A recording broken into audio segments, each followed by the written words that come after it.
Sabah gelsin şurada kumun içinde oynasınlar dursunlar. He. Cihan'ın haberi olmadan.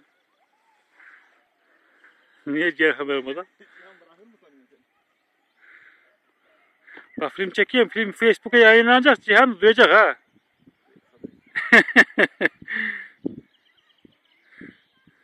Bak çocuk görün çocuğu. Karşı çocuğu görün bak çıplak. Yüzüyorlar orada.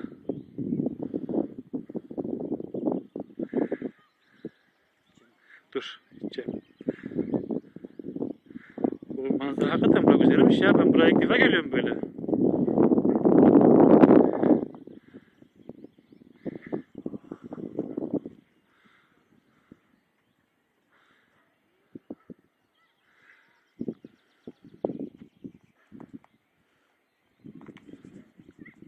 Bak.